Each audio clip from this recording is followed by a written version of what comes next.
Hello everyone, my name is Tisha Mazumdar and welcome to LiveWithTish.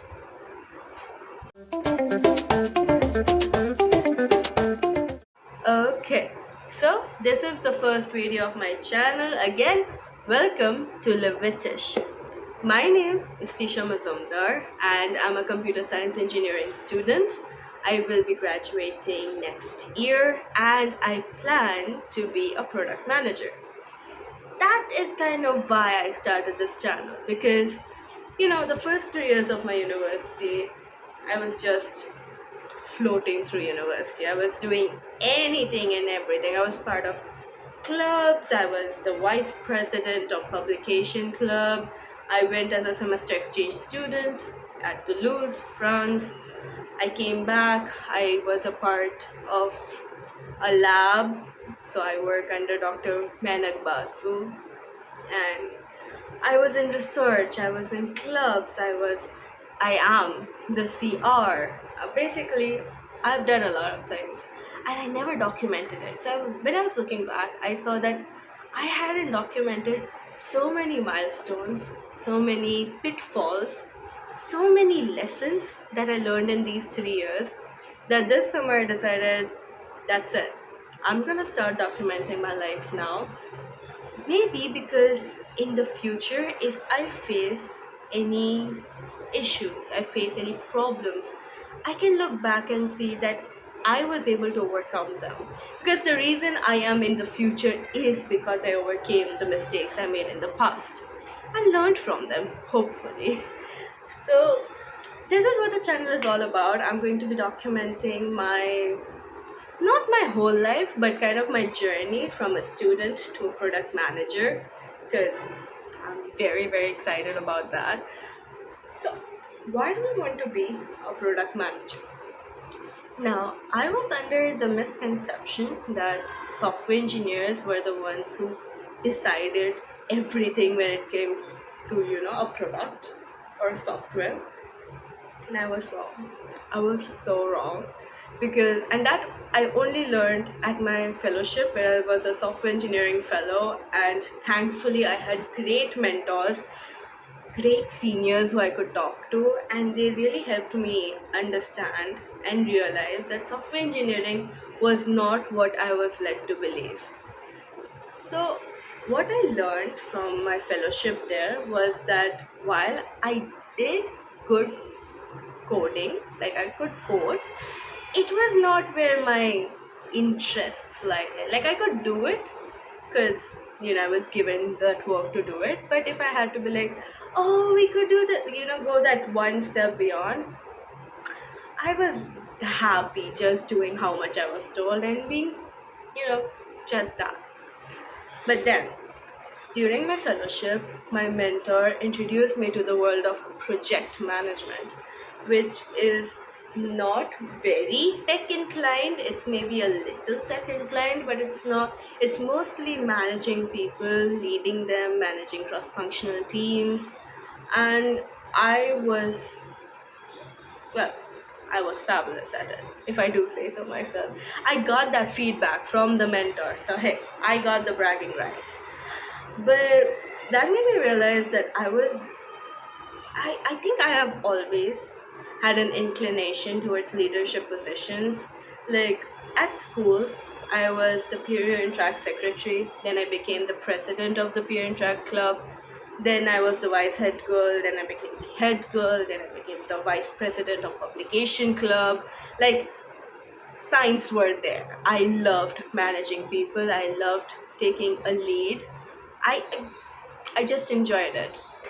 So this was something which I was inherently good at, which made me believe that that thing was easy. But that's not true, because my mentor helped me realize that managing people, leading people, communicating ideas properly to people is not an easy task. Syntaxes can be learned, people communication, like you have to put in so much efforts. Just because it came easily to me did not mean that it was not an important task. So thank you to my mentor. It's because of her that I really looked beyond software engineering, beyond the development roles, and realized I had a natural inclination towards management. But now I am studying a technical degree, a B.Tech Computer Science Engineering degree. So I still had that inclination towards tech as well. I was not just management. I wanted to be surrounded with technical terms as well. I love to study about AI, ML. Who doesn't nowadays? But it's just so interesting how the neural networks work and what the machine learning algorithms are, the way it works.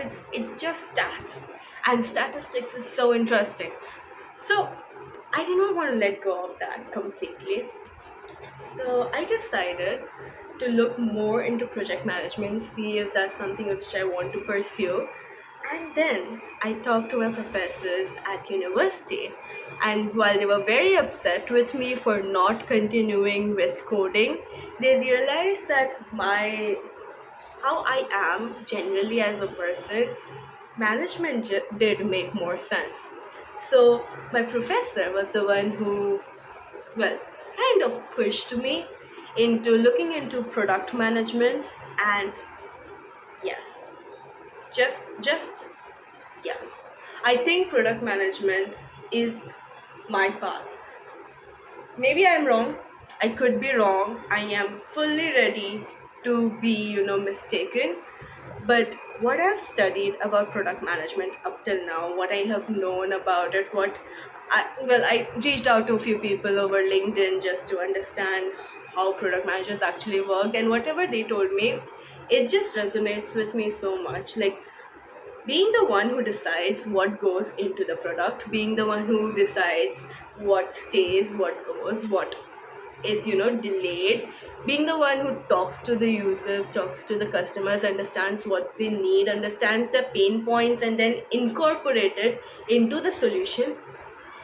That's me. I love doing that. I have always done that, and it just makes sense for me to go towards product management. So this is what this channel is about. I will be studying about product management. I will be documenting my journey through the skills I learned, the skills which help me grow, the mistakes I make, my milestones, my achievements, my pitfalls, my failures, every single thing I'm going to document over here. This is also going to be my place, which holds me accountable to keep learning, to not stop, to not give in to procrastination, because oh my god, my biggest enemy is myself. No one can beat me but me. So this is definitely, I think, a right step in a direction, I guess, for me to be held accountable to always learn at least one new thing a week. And as someone who has a 600 plus streak at Duolingo, 100 plus streak at LinkedIn Games, you can realize that I am very consistent with what I have to do. Not because I love being consistent, but because there's a worm in my brain which keeps saying, you have to do it. You have to do it. Or maybe it's the Duolingo. Could be anything. But, well, that's about it for this video. Welcome. If you want to stay, let's grab coffee, let's grab a blanket, let's grab a hoodie, let's be cozy and get into the work. And if you, like me, want to share your journey to product management, or how you decided what you want to do in the career, let me know in the comments down below. Just let's make it a great community. And I'll see you next time. Maybe with a roadmap of how I want to be during this summer, what skills I want to learn, what habits I want to develop, and so on. So, welcome to Live with Tish. I'll see you guys next Sunday. Bye bye. So, to everyone who stayed till the end, thank you and congratulations. You have a much higher attention span than most of the world. And this is just an diary of sorts where I just keep yapping because I am definitely a certified yapper. And thank you for being a part of this journey of being or becoming a product manager with me. I hope this dream comes true, and I hope this even helps you in any way. Alright, see you guys next time. Bye.